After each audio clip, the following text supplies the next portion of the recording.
Hi hello ನಮಸ್ಕಾರ. ನಾನು ನಿಮ್ಮ ಸ್ಪರ್ಶಗೌಡ.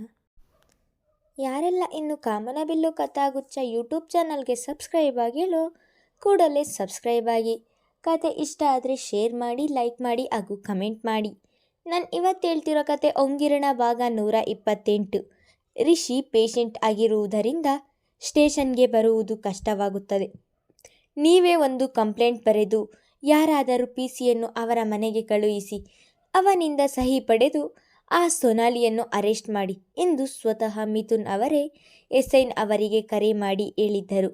ಮಿಥುನ್ ಅವರು ಹೇಳಿದಂತೆಯೇ ಕಂಪ್ಲೇಂಟ್ ಬರೆದು ರಿಷಿಯಿಂದ ಸಹಿ ಹಾಕಿಸಿಕೊಂಡು ಆ ಸೊನಾಲಿಯನ್ನು ಅರೆಸ್ಟ್ ಮಾಡಿದ್ದರು ಪೊಲೀಸರು. ಆದರೆ ಅವಳಿಗೆ ಇರುವ ಇನ್ಫ್ಲೂಯೆನ್ಸ್ ಬಳಸಿಕೊಂಡು ಒಂದೇ ದಿನದಲ್ಲಿ ಬೇಲ್ನಿಂದ ಹೊರಗೆ ಬಂದಿದ್ದಳು.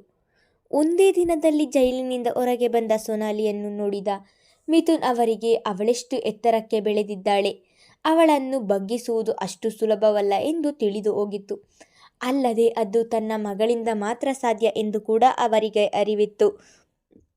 ಹಾಸಿಗೆ ಮೇಲೆ ಉರುಳಿ ರಿಷಿ ಫೋಟೋ ನೋಡುತ್ತಿದ್ದವಳಿಗೆ ರಿಷಿ ಮದುವೆಗೆ ಒಪ್ಪಿಗೆ ಕೊಟ್ಟಿರುವುದೇ ಇನ್ನೂ ನಂಬಲು ಆಗುತ್ತಿಲ್ಲ. ಅವನ ಫೋಟೋವನ್ನು ನೋಡುತ್ತಲೇ ಹಾಗೆ ಹುಡುಗಿಗೆ ನಾಚಿಕೆ ಆವರಿಸಿಬಿಟ್ಟಿತು. ಒಡನೆಯೇ ಫೋನ್ ತೆಗೆದುಕೊಂಡವಳು thank you so much, love you ಎಂದು ಬರೆದು ಹಾರ್ಟ್ ಸಿಂಬಲ್ ಹಾಕಿ ರಿಷಿಗೆ ಮೆಸೇಜ್ ಕಳುಹಿಸಿಬಿಟ್ಟಳು. ಇವಳ ಹೆಸರು ನಕ್ಷತ್ರ ಅಲ್ಲ, ಆರಾಧ್ಯ ಎಂದು ಅವನಿಗೆ ತಿಳಿದಾಗಿನಿಂದ ಇಬ್ಬರು ಮೆಸೇಜ್ ಮಾಡುವುದನ್ನೇ ಬಿಟ್ಟಿದ್ದರು. ಇಂದು ಆರಾಧ್ಯ ರಿಷಿಗೆ ನೇರವಾಗಿ ವಾಟ್ಸಪ್ ಮೂಲಕ ಮೆಸೇಜ್ ಮಾಡಿದ್ದಳು. ಮೆಸೇಜ್ ಮಾಡಿ ಮೊಬೈಲನ್ನು ತನ್ನ ಎದೆಗೆ ಒತ್ತಿ ಹಿಡಿದವಳ ಮುಖದಲ್ಲಿ ನಾಚಿಕೆಯ ಲಜ್ಜೆ ಆವರಿಸಿತು. ಈ ಮೆಸೇಜ್ ನೋಡಿ ರಿಷಿ ಹೇಗೆ ರಿಯಾಕ್ಟ್ ಮಾಡುತ್ತಾನೋ ಎನ್ನುವ ಕುತೂಹಲ ಅವಳಿಗೆ. ಹಾಸಿಗೆಯಲ್ಲಿದ್ದವನು ಮೆಸೇಜ್ ಸೌಂಡ್ ಬರುತ್ತಿದ್ದ ಹಾಗೆ ಮೊಬೈಲ್ ತೆರೆದು ನೋಡಿದನು.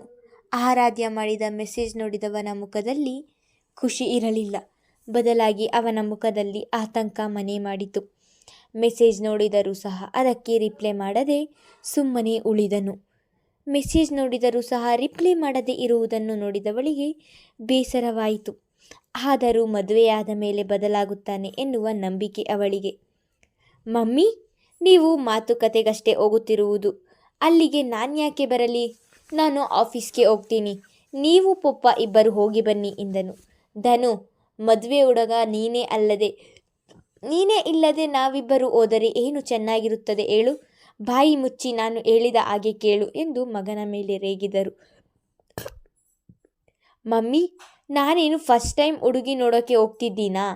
ನಾನಿಲ್ಲದೆ ಇದ್ದರೆ ಆಗುವುದಿಲ್ಲ ಎನ್ನುವ ಹಾಗೆ ಹೇಳುತ್ತಿದ್ದೀರಲ್ಲ. ನಾನು ಈಗಾಗಲೇ ಅವಳನ್ನು ಸಾಕಷ್ಟು ಬಾರಿ ನೋಡಿದ್ದೇನೆ, ನೀವೇ ಹೋಗಿ ಮಾತನಾಡಿಕೊಂಡು ಬನ್ನಿ ಎಂದನು. ಮದುವೆಗೆ ತಡ ಮಾಡುವುದು ಬೇಡ ಎಂದು ಯೋಚಿಸಿ ಇಂದು ರಿಷಿ ಮನೆಗೆ ಮಾತುಕತೆಗೆ ಹೋಗಬೇಕು ಎಂದು ನಿರ್ಧಾರ ಮಾಡಿದ ಸ್ಪಂದನ ಅವರು ಆಗಲೇ ಶರದಿಗೆ ಕರೆ ಮಾಡಿ ನಾವು ಅಲ್ಲಿಗೆ ಬರುತ್ತಿದ್ದೇವೆ ಎಂದು ಹೇಳಿದರು. ಆದರೆ ಧನುಷ್ ಮಾತ್ರ ಅವರ ಮನೆಗೆ ಹೋಗಲು ಒಪ್ಪುತ್ತಿಲ್ಲ. ಧನು, ಮದುವೆ ಮಾತುಕತೆಗೆ ಹೋದಾಗ ಮದುಮಗ ಇಲ್ಲದೆ ಹೋದರೆ ಏನು ಚೆನ್ನಾಗಿರುತ್ತದೆ ಹೇಳು? ನಿನಗೆ ಏನೇ ಕೆಲಸ ಇದ್ದರೂ ಅದನ್ನೆಲ್ಲ ಮುಂದೂಡು, ಬೇರೆ ಯಾವ ರೀಸನ್ಸ್ ಹೇಳುವ ಹಾಗಿಲ್ಲ. ಈಗ ನೀನು ನಮ್ಮ ಜೊತೆ ಬರ್ತಿದ್ದೀಯಾ ಅಷ್ಟೇ. ಈ ಬಾರಿ ಮಿಥುನ್ ಅವರೇ ಮಗನಿಗೆ ಹೇಳಿದರು. ತಾಯಿಯ ಜೊತೆ ವಾದ ಮಾಡಿದ ಹಾಗೆ ತಂದೆಯ ಜೊತೆ ಎಂದಿಗೂ ವಾದ ಮಾಡುವುದಿಲ್ಲ. ತಂದೆ ಎಂದರೆ ಅವನಿಗೆ ಪ್ರೀತಿಯ ಜೊತೆಗೆ ಅಷ್ಟೇ ಗೌರವ. ಸರಿ ಆಯ್ತು ಪಪ್ಪ, ಬರ್ತೀನಿ, ಪುಟ್ಟ ಮಕ್ಕಳು ಮುಖ ಊದಿಸಿ ಹೇಳುವ ಹಾಗೆ ಹೇಳಿದನು. ನಾನು ಅಷ್ಟು ಹೇಳಿದರೂ ಬರುವುದಿಲ್ಲ ಎಂದು ಹಠ ಮಾಡುತ್ತಿದ್ದೆ, ಆದರೆ ಈಗ ನಿನ್ನ ಪಪ್ಪ ಹೇಳಿದ ಒಂದೇ ಮಾತಿಗೆ ಬರ್ತೀನಿ ಎಂದು ಹೇಳುತ್ತಿದ್ದೀಯಲ್ಲ, ಹಾಗಾದರೆ ನಿನ್ನ ಬಳಿ ನನ್ನ ಮಾತಿಗೆ ಬೆಲೆ ಇಲ್ಲವಾ ಎಂದು ಕೋಪದಲ್ಲಿಯೇ ಕೇಳಿದರು. ಮಗನ ಈ ಒಂದು ನಡವಳಿಕೆಗೆ ಕೆಲವೊಮ್ಮೆ ಅವರಿಗೆ ಇಷ್ಟವಾಗುವುದಿಲ್ಲ. ಸ್ಪಂದನ, ಈಗ ಅವನು ಬರ್ತಿದ್ದಾನಲ್ಲ, ಬಿಡು ಹೋಗಲಿ ಎಂದು ಹೆಂಡತಿಗೆ ಸಮಾಧಾನ ಮಾಡಿದರು. ಚಕ್ರವರ್ತಿ ಕುಟುಂಬ ತಮ್ಮ ಮನೆಗೆ ಬರುತ್ತಿದ್ದಾರೆ ಎಂದು ತಿಳಿದೇ ಆತಂಕವಾಯಿತು ವಸುಂಧರ ಅವರಿಗೆ. ಶ್ರೀಮಂತ ಜನಗಳು ಅವರು, ನಾವು ಬಡವರು, ಮನೆ ಚಿಕ್ಕದು, ಅವರನ್ನು ಇಲ್ಲಿ ಹೇಗೆ ಉಪಚರಿಸುವುದು? ಅವರೆಲ್ಲ ಏನೆಂದುಕೊಳ್ಳುವರೋ ಎಂಬ ಚಿಂತೆ ಕಾಡಿತು. ಅಮ್ಮ, ಅವರೆಲ್ಲ ಶ್ರೀಮಂತರೇ ಇರಬಹುದು, ಆದರೆ ಶ್ರೀಮಂತಿಕೆಯನ್ನು ತೋರಿಸಿಕೊಳ್ಳುವಂತಹ ಅಜ್ಞಾನಿಗಳಲ್ಲ, ಅವರೆಲ್ಲ ಸರಳ ಜೀವಿಗಳು ಎಂದವಳು ಆ ದೂರ್ವಾಸ ಮುನಿ ಒಬ್ಬನನ್ನು ಬಿಟ್ಟು ಎಂದು ಮನದಲ್ಲೇ ಹೇಳಿಕೊಂಡಿದ್ದಳು. ಮತ್ತೆ ಮುಂದುವರೆದು, ನಮ್ಮ ಮನೆಯ ಪರಿಸ್ಥಿತಿ ಗೊತ್ತಿದ್ದೇ ಅವರು ನಮ್ಮ ಸಂಬಂಧವನ್ನು ಬೆಳೆಸುತ್ತಿದ್ದಾರೆ. ಹಾಗಿದ್ದಾಗ ನೀನು ಯಾಕೆ ಇಷ್ಟು ಆತಂಕ ಪಡುತ್ತಿದ್ದೀಯಾ? ಏನೂ ಆಗಲ್ಲ, ಸುಮ್ಮನಿರು ಎಂದು ತಾಯಿಗೆ ಸಮಾಧಾನ ಮಾಡಿದಳು ಶರದಿ. ರಿಷಿ ಪೂರ್ತಿ ಅಲ್ಲದಿದ್ದರೂ ಸ್ವಲ್ಪ ಮಟ್ಟಿಗೆ ಗುಣವಾಗಿದ್ದನು. ಶರದಿ ನಾನೇ ಹೋಗಿ ಮನೆಗೆ ಬೇಕಾಗಿರುವ ಅಗತ್ಯ ವಸ್ತುಗಳನ್ನು ತರುತ್ತೇನೆ ಎಂದರೂ ಬೇಡ ಎಂದವನು ತನ್ನ ಆಟೋದಲ್ಲಿ ಹೋಗಿ ಎಲ್ಲವನ್ನು ತೆಗೆದುಕೊಂಡು ಬಂದಿದ್ದನು. ಇಂದು ಕುಡಿಯಬಾರದು, ಹಾಗೆ ಮನೆಯನ್ನು ಬಿಟ್ಟು ಎಲ್ಲೂ ಹೋಗಬಾರದು ಎಂದು ಕಟ್ಟುನಿಟ್ಟಾಗಿ ಅವನ ತಂದೆ ಸ್ವಾಮಿನಾಥನ್ ಅವರಿಗೆ ಎಚ್ಚರಿಸಿದ್ದನು ರಿಷಿ. ಅವನ ತಂದೆ ಕುಡುಕರೇ ಇರಬಹುದು, ಆದರೆ ಮಗಳು ಒಳ್ಳೆಯ ಜಾಗಕ್ಕೆ ಸೇರಿಕೊಳ್ಳುತ್ತಿದ್ದಾಳೆ, ಒಳ್ಳೆಯ ಮನೆಯಿಂದ ಸೊಸೆ ಕೂಡ ಬರುತ್ತಿದ್ದಾಳೆ, ಒಂದು ಒಳ್ಳೆಯ ಸಂಬಂಧ ಸಿಕ್ಕಿದೆ ಎಂದು ಖುಷಿಪಟ್ಟಿದ್ದರು. ಹಾಗೆಯೇ ಅವರು ಎಷ್ಟು ಹೊತ್ತಿಗೆ ಬಂದು ಹೋಗುತ್ತಾರೋ ನಾನು ಕುಡಿಯಲು ಹೋಗಬೇಕು ಎಂಬ ಚಡಪಡಿಕೆಯೂ ಹೆಚ್ಚಾಗಿತ್ತು. ಪ್ರಪಂಚವೇ ಮುಳುಗಿ ಹೋದರೂ ಅವರ ಕುಡಿತದ ಚಟ ನಿಲ್ಲುವುದಿಲ್ಲ. ಶರದಿ ತನ್ನ ತಾಯಿಯ ಜೊತೆ ಸೇರಿ ಮನೆ ಸ್ವಚ್ಛ ಮಾಡಲು ಹಾಗೆ ಅಡಿಗೆ ಮಾಡಲು ಸಹಾಯ ಮಾಡಿದವಳು ಕೊನೆಗೆ ತಾನು ತಯಾರಾಗಿದ್ದಳು. ಅಮ್ಮ, ನನಗೆ ರೇಷ್ಮೆ ಸೀರೆ ಬೇಡ, ಸಿಂಪಲ್ ಸೀರೆ ಉಟ್ಟುಕೊಳ್ಳುತ್ತೇನೆ ಎಂದು ಶರದಿ ಹೇಳಿದರೂ ಕೇಳದೆ ಶರದಿಗೆ ಕಟ್ಟುನಿಟ್ಟಾಗಿ ರೇಷ್ಮೆ ಸೀರೆಯನ್ನು ಉಡುವಂತೆ ಹೇಳಿದ್ದರು. ತಾಯಿಯ ಮಾತಿನಂತೆ ಅವಳ ನಿಂತು ಹೋದ ನಿಶ್ಚಿತಾರ್ಥಕ್ಕೆಂದು ತಂದಿದ್ದ ಹೊಸ ಸೀರೆಯನ್ನು ಉಟ್ಟು ಅವಳ ಉದ್ದನೆಯ ಕೂದಲನ್ನು ಜಡೆ ಹಾಕಿ ಎಣೆದು ಅದಕ್ಕೆ ರಿಷಿ ತಂದಿದ್ದ ದುಂಡು ಮಲ್ಲಿಗೆ ಮುಡಿದಿದ್ದಳು. ಹಾಗೆ ಮುಖಕ್ಕೆ ಸ್ವಲ್ಪವೇ ಸ್ವಲ್ಪ ಮೇಕಪ್ ಮಾಡಿಕೊಂಡಿದ್ದಳು. ಮೊದಲನೇ ದಿನ ಶುಭ ಕಾರ್ಯಕ್ಕೆ ಹೊರಟಿದ್ದೀರಾ? ನಾನು ಬರುವುದಿಲ್ಲ, ನೀವೇ ಹೋಗಿ ಬನ್ನಿ ಎಂದು ಸುಗುಣ ಅವರು ಒಪ್ಪದೆ ಮನೆಯಲ್ಲಿಯೇ ಉಳಿದರು. ಸ್ಪಂದನ, ಮಿಥುನ್, ಧನುಷ್, ಅನತಿ 4 ರಿಷಿ ಮನೆಗೆ ಬಂದಿದ್ದರು. ಆಗಲೇ ರಿಷಿ ಎಲ್ಲರಿಗೂ ಕುಳಿತುಕೊಳ್ಳುವ ವ್ಯವಸ್ಥೆ ಮಾಡಿದ್ದನು. ಮಿಥುನ್ ಸ್ಪಂದನ ಅವರು ನಗುಮುಖದಲ್ಲಿಯೇ ಕುಳಿತರೆ ಧನುಷ್ ಮುಖ ಊದಿಸಿ ಕುಳಿತನು. ಇನ್ನು ಅನತಿಯಂತೂ ಮುಖ ಸಿಂಡರಿಸುತ್ತಲೇ ಕುಳಿತಿದ್ದಳು. ಅವಳಿಗೆ ಅಲ್ಲಿಗೆ ಬರಲು ಸ್ವಲ್ಪವೂ ಇಷ್ಟವಿರಲಿಲ್ಲ. ಆದರೆ ಸ್ಪಂದನ ಅವರ ಬಲವಂತಕ್ಕೆ ಬಂದಿದ್ದಳು ಅಷ್ಟೇ. ಒಳಗಿದ್ದ ಶರದಿ ಜ್ಯೂಸ್ ಹಿಡಿದು ಹೊರ ಬರುತ್ತಿದ್ದ ಹಾಗೆ ಅವಳನ್ನು ನೋಡಿದವನು ಅಂದು ಟೋಕಿಯೋದಲ್ಲಿ ವಿದ್ಯಾರ್ಥಿ ವಿನಿಮಯದ ಕಾರ್ಯಕ್ರಮದ ದಿನ ತಯಾರಾಗಿದ್ದ ಹಾಗೆ ಇಂದು ಕೂಡ ತಯಾರಾಗಿ ಬಹಳ ಸುಂದರವಾಗಿ ಕಾಣುತ್ತಿದ್ದಳು.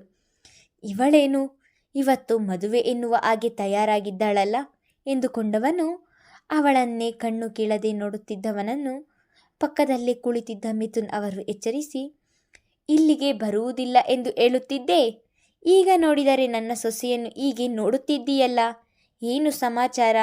ಜಾಸ್ತಿ ನೋಡಬೇಡ, ನನ್ನ ಸೊಸೆಗೆ ದೃಷ್ಟಿಯಾಗುತ್ತದೆ ಎಂದು ಪಿಸು ಧ್ವನಿಯಲ್ಲಿಯೇ ಅವನೊಬ್ಬನಿಗೆ ಕೇಳುವ ಹಾಗೆ ಹೇಳಿದರು. ತಂದೆಯ ಮಾತು ಕೇಳುತ್ತಿದ್ದ ಹಾಗೆ ತನ್ನ ನೋಟವನ್ನು ಬೇರೆಡೆಗೆ ಹರಿಸಿದವನು ತನ್ನ ಹಣೆ ನೀವಿಕೊಂಡಿದ್ದನು. ಇವಾಗ ಹೇಗಿದ್ದೀಯ ರಿಷಿ? ಮಿಥುನ್ ಅವರೇ ಮೊದಲಾಗಿ ಕೇಳಿದರು.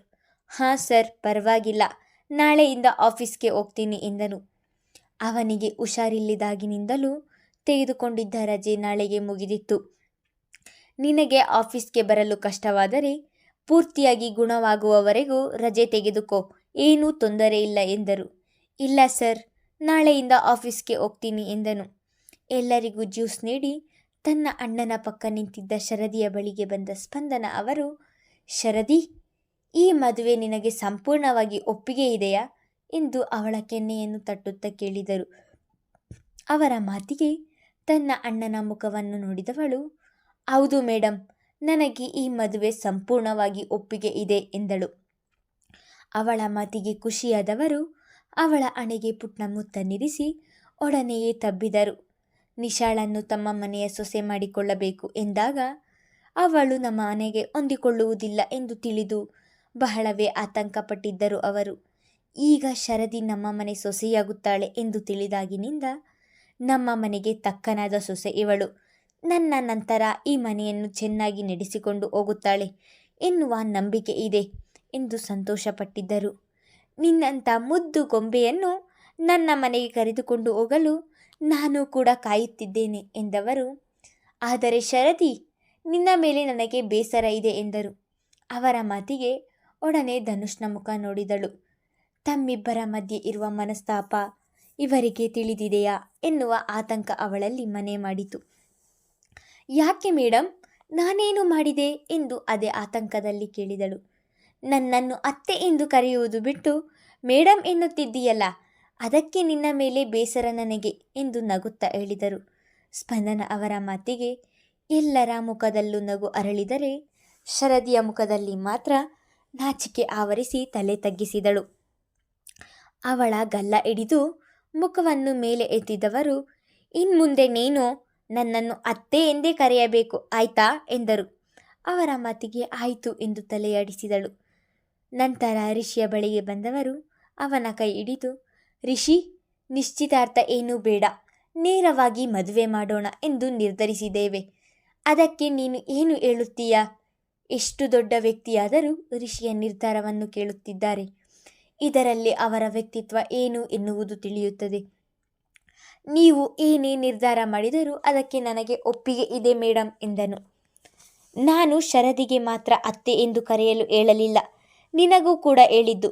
ಇನ್ಮುಂದೆ ಸರ್ ಮೇಡಮ್ ಅನ್ನುವುದನ್ನು ಬಿಟ್ಟು ಲಕ್ಷಣವಾಗಿ ಅತ್ತೆ ಮಾವ ಎಂದು ಕರೆಯಬೇಕು ಎಂದರೆ ಅವರ ಮಾತಿಗೆ ತುಟಿಯರಳಿಸಿ ತಲೆಯಾಡಿಸಿದನು. ಮತ್ತೆ ಮುಂದುವರೆದವರು, ಆದರೆ ನನ್ನದು ಇನ್ನೊಂದು ಮನವಿ ಇದೆ ರಿಷಿ, ಅದನ್ನು ನಡೆಸಿಕೊಡುತ್ತೀಯಾ ಎಂದರು. ಅದೇನು ಹೇಳಿ ಎಂದನು. ನನ್ನ ಮಗಳ ಮದುವೆಯನ್ನು ಬಹಳ ವಿಜೃಂಭಣೆಯಿಂದ ಮಾಡಬೇಕು ಎನ್ನುವುದು ನನ್ನ ಬಹುದಿನಗಳ ಕನಸು. ಆ ಗಳಿಗೆ ಈಗ ಕೂಡಿ ಬಂದಿದೆ. ಹಾಗೆ ನಾವು ನಿರೀಕ್ಷೆಯನ್ನು ಮಾಡದೆ ಧನುಷ್ ಶರದಿ ಮದುವೆ ಕೂಡ ಸೆಟ್ ಆಯಿತು. ಅದಕ್ಕೆ ಎರಡು ಮದುವೆಯನ್ನು ಒಟ್ಟಿಗೆ ಮಾಡೋಣ ಎಂದು ನಿರ್ಧರಿಸಿದ್ದೇವೆ. ಅದಕ್ಕೆ 2 ಮದುವೆಯ ಪೂರ್ತಿ ಖರ್ಚನ್ನು ನಾವೇ ಮಾಡಬೇಕು ಎಂಬುದು ನನ್ನ ಆಸೆ. ಇದಕ್ಕೆ ನೀನು ಏನು ಹೇಳುತ್ತೀಯಾ ಎಂದರು. ಮೊದಲೇ ಅವನು ಸ್ವಾಭಿಮಾನಿ. ನಮ್ಮ ಈ ನಿರ್ಧಾರವನ್ನು ಒಪ್ಪುತ್ತಾನೋ ಇಲ್ಲವೋ ಎನ್ನುವ ಅಂಜಿಕೆ ಅವರಲ್ಲಿ. ರಿಷಿ ಮಾತನಾಡದೆ ಮೌನವಾಗಿದ್ದನ್ನು ನೋಡಿದವರು, ನಿನ್ನಿಂದ ನಿನ್ನ ತಂಗಿಯ ಮದುವೆಯನ್ನು ಮಾಡಲು ಆಗುವುದಿಲ್ಲ ಎಂದು ನಾವು ಈ ಮಾತನ್ನು ಹೇಳುತ್ತಿಲ್ಲ ರಿಷಿ. ಇನ್ಮುಂದೆ ನೀವು ನನ್ನ ಮನೆಯ ಮಕ್ಕಳೇ. ನಮ್ಮ ಮಕ್ಕಳ ಖರ್ಚನ್ನು ನಾವೇ ಮಾಡುವುದು ತಪ್ಪಿಲ್ಲ ಅಲ್ಲವಾ? ಅದಕ್ಕೆ ನಾನು ಸ್ಪಂದನ ಸೇರಿ ಈ ನಿರ್ಧಾರ ಮಾಡಿದ್ದೇವೆ ಎಂದು ಕುಳಿತಲ್ಲಿಂದ ಎದ್ದು ಈ ಬಾರಿ ಮಿಥುನ್ ಅವರು ಮಾತನಾಡಿದರು. ಸ್ಪಂದನ ಅವರ ಕೈ ಹಿಡಿದಿದ್ದ ಕೈ ಬಿಡಿಸಿಕೊಂಡವನು, ನೀವು ನನ್ನ ಕುಟುಂಬದ ಮೇಲೆ ತೋರುತ್ತಿರುವ ಕಾಳಜಿಗೆ ಏನು ಹೇಳುವುದು ತಿಳಿಯುತ್ತಿಲ್ಲ. ಈ ಸಮಾಜದಲ್ಲಿ ಒಬ್ಬ ಗಣ್ಯ ವ್ಯಕ್ತಿ ನೀವು. ನಿಮ್ಮ ಘನತೆಗೆ ತಕ್ಕ ಹಾಗೆ ನಿಮ್ಮ ಮಕ್ಕಳ ಮದುವೆಯನ್ನು ನೀವು ಮಾಡಲೇಬೇಕು. ನೀವು ಯೋಚಿಸುವ ಹಾಗೆ ನಿಮ್ಮ ಮಕ್ಕಳ ಮದುವೆಯನ್ನು ಮಾಡಲು ನನಗೂ ಒಪ್ಪಿಗೆ ಇದೆ. ಆದರೆ ಇದುವರೆಗೂ ನನ್ನ ತಂಗಿಗೋಸ್ಕರ ನಾನು ಏನೂ ಮಾಡಿಲ್ಲ. ಈಗಲೂ ನನ್ನ ತಂಗಿಗೋಸ್ಕರ ನಾನು ಏನನ್ನು ಮಾಡಲು ಹೋದರೆ ಆ ಗಿಲ್ಟ್ ಫೀಲ್ ಕೊನೆಯವರೆಗೂ ನನ್ನನ್ನು ಕಾಡುತ್ತದೆ. ಅದಕ್ಕೆ ನನ್ನ ತಂಗಿಯ ಮದುವೆಯ ಖರ್ಚಿಗೆಂದು ನನ್ನ ಕೈಲಾದಷ್ಟು ಹಣ ಕೊಡುತ್ತೇನೆ. ಅದನ್ನು ನೀವು ತೆಗೆದುಕೊಳ್ಳಬೇಕು ಎಂದರು. ಅಂದು ನಿಮ್ಮ ತಂಗಿ ಉಟ್ಟ ಬಟ್ಟೆಯಲ್ಲಿಯೇ ನಮ್ಮ ಮನೆಗೆ ಬರಬೇಕು ಎಂದು ರಿಷಿ ಆಡಿದ ಮಾತು, ಹಾಗೂ ಇಂದು ತನ್ನ ತಂಗಿ ಮದುವೆಗೆ ಹಣ ಕೊಡುತ್ತೇನೆ ಎಂದು ಅವನು ಹೇಳಿದ್ದು ಎರಡನ್ನೂ ಕೇಳಿದ ಧನುಷ್ಗೆ, ಅಂದು ಶರತಿಯ ಜೊತೆ ಅಣ್ಣ ತಂಗಿ ಇಬ್ಬರು ಹಣಕ್ಕೋಸ್ಕರ ತನ್ನ ತಂಗಿಯನ್ನು ಬುಟ್ಟಿಗೆ ಹಾಕಿಕೊಂಡಿದ್ದೀರಾ ಎಂಬ ಮಾತು ನೆನೆದವನಿಗೆ ಯಾರೋ ಅವನ ಹೃದಯಕ್ಕೆ ಚುಚ್ಚಿದಂತಾಯಿತು. ಅದೆಷ್ಟು ಸುಲಭವಾಗಿ ಅವರ ಮೇಲೆ ಆಪಾದನೆ ಮಾಡಿದ್ದನು. ಮಿಥುನ್ ಅವರಿಗೆ ರಿಷಿ ಹಣ ಕೊಡುತ್ತೇನೆ ಎಂಬುದನ್ನು ಒಪ್ಪಿಕೊಳ್ಳಲು ಆಗುತ್ತಿರಲಿಲ್ಲ. ಆದರೆ ಸ್ಪಂದನ ಅವರು ಯೋಚನೆ ಮಾಡಿ, ಸರಿ ಆಯ್ತು ರಿಷಿ, ಮದುವೆಗೆ ಹಣ ಕೊಡುವುದರಿಂದ ನಿನ್ನ ಮನಸ್ಸಿಗೆ ನೆಮ್ಮದಿ ಸಿಗುತ್ತದೆ ಎಂದಾದರೆ ನೀನು ಕೊಟ್ಟಷ್ಟು ಹಣವನ್ನು ನಾವು ತೆಗೆದುಕೊಳ್ಳುತ್ತೇವೆ ಎಂದರು. ಸ್ಪಂದನ ಅವರ ಮಾತಿಗೆ ರಿಷಿಗೆ ನಿಜವಾಗಿಯೂ ಖುಷಿಯಾಗಿತ್ತು. ಮಮ್ಮಿ, ಹೊರಡೋಣ ಎಂದು ಗಂಭೀರವಾಗಿಯೇ ಕುಳಿತಲ್ಲಿಂದ ಮೇಲೆದ್ದು ನಿಂತನು ಧನುಷ್. ಇಷ್ಟು ಬೇಗ ಹೊರಡುತ್ತೀವಿ ಎಂದರೆ ಹೇಗೆ? ಅಡುಗೆ ಆಗಿದೆ, ಊಟ ಮಾಡಿ ಹೋಗಿ ಎಂದರು ವಸುಂಧರ. ನನಗೆ ಬೇರೆ ಕೆಲಸ ಇದೆ, ನೀವು ಊಟ ಮಾಡಿ ಬನ್ನಿ ಮಮ್ಮಿ ಎಂದನು. ಮಗನ ಈ ನಡೆಗೆ ಕೋಪ ಬಂದು ಬಿಟ್ಟಿತು ಸ್ಪಂದನ ಅವರಿಗೆ. ಅದೇ ಕೋಪದಲ್ಲಿ ಧನು ಎಂದರು. ಅವರ ಕೋಪ ನೋಡಿಯೇ ಸುಮ್ಮನೆ ಕುಳಿತನು ಹುಡುಗ. ಊಟಕ್ಕೆಂದು ಶರತಿ ನೆಲದಲ್ಲಿ ಚಾಪೆ ಹಾಕುವುದನ್ನು ನೋಡಿದವನು ಮುಖ ಕಿವುಚಿದನು. ಅವನು ಈವರೆಗೂ ಒಂದು ದಿನವೂ ನೆಲದಲ್ಲಿ ಕುಳಿತು ಊಟ ಮಾಡಿಲ್ಲ. ಈಗ ಅವನಿಗೆ ನೆಲದಲ್ಲಿ ಕುಳಿತು ಹೇಗೆ ಊಟ ಮಾಡುವುದು ಎಂಬ ಚಿಂತೆ ಹತ್ತಿತ್ತು. ಮಮ್ಮಿ, ನನಗೆ ಹಸಿವಿಲ್ಲ, ನೀವು ಊಟ ಮಾಡಿ, ನಾನು ಹೊರಗಿರುತ್ತೇನೆ ಎಂದು ತನ್ನ ತಾಯಿಗೆ ಹೇಳಿದವನು ಅವರ ಮರು ಮಾತಿಗೂ ಕಾಯದೆ ಅಲ್ಲಿಂದ ಮೊಬೈಲ್ ಹಿಡಿದು ಹೊರಗೆ ಹೋಗಿಬಿಟ್ಟಳು ಅನತಿ. ಇಷ್ಟರವರೆಗೂ ಹೇಗೋ ಕಷ್ಟದಲ್ಲಿ ಒಳಗೆ ಕುಳಿತಿದ್ದವಳು ಈಗ ಎಲ್ಲರೂ ಊಟಕ್ಕೆ ಕುಳಿತುಕೊಳ್ಳುತ್ತಿದ್ದ ಹಾಗೆ ಊಟ ಮಾಡಲು ಇಷ್ಟವಿಲ್ಲದೆ ಹೊರಗೆ ಹೋಗಿದ್ದಳು. ಮನೆ ಬಿಟ್ಟರೆ 5 ಸ್ಟಾರ್ ಹೋಟೆಲ್ನಲ್ಲಿ ಊಟ ಮಾಡುವವಳು ಅವರ ಮನೆಯಲ್ಲಿ ಊಟ ಮಾಡಲು ಮನಸ್ಸು ತಾನೇ ಹೇಗೆ ಬರುತ್ತದೆ ಅವಳಿಗೆ?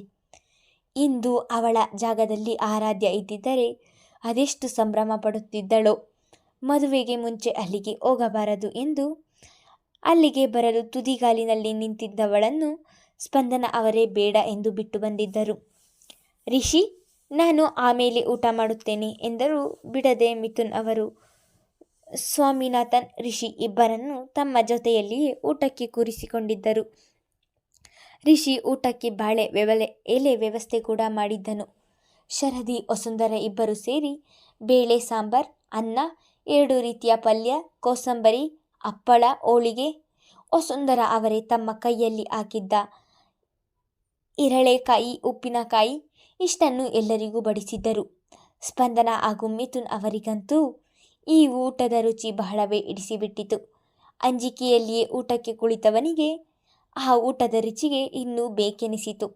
ಸ್ಪಂದನ, ಮಿಥುನ್ ಇಬ್ಬರು ಮತ್ತೊಮ್ಮೆ ಕೇಳಿ ಹಾಕಿಸಿಕೊಂಡು ಊಟ ಮಾಡಿದರೆ ಧನುಷ್ಗೆ ಮತ್ತೆ ಕೇಳಲು ಒಣ ಪ್ರತಿಷ್ಠೆ ಅಡ್ಡ ಬಂದು ಹಾಗೆ ಸುಮ್ಮನಾದನು.